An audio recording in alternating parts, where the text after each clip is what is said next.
Welcome to Willow Creek. From the outside, it looks like a suburban dream, but beneath the surface, a legal storm was brewing. This is the access road to the back of the estate. It is riddled with cracks and deep potholes that make driving a nightmare. The bill for the repairs came in at a staggering $28,500. I thought the HOA would cover it. Primera. Why? Ese. Wrong. The HOA president didn't just say no. She treated my request like a joke before throwing it in the trash. They claimed that because the road sat on my private property, every cent of the maintenance was my personal responsibility. So I decided to take them at their word. I pulled out the original land deeds and highlighted my exact property lines. I tried one last time to be reasonable. I met them on the road to discuss a cost-sharing agreement for the community access.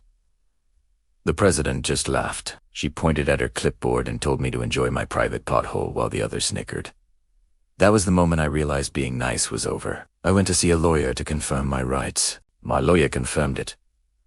There was no easement. The road was mine, and I had the right to control access completely. The next morning, I made a trip to the local hardware store. It was time for a little home improvement project. I bought industrial-grade fencing, heavy concrete barriers, and a collection of the brightest no trespassing signs I could find. Construction began at sunrise. If the HOA wanted this to be my private responsibility, I was going to treat it like one. I installed a heavy steel gate and ran a fence line directly across the width of the road, sealing it off. Monday morning came, and the neighborhood got a very rude awakening. The shortcut was officially closed for business. It didn't take long for the president to show up. She was screaming, gesturing at the gate like a toddler. I just sat in my lawn chair on the other side of the fence, calmly sipping a cold lemonade and enjoying the view. She threatened to sue.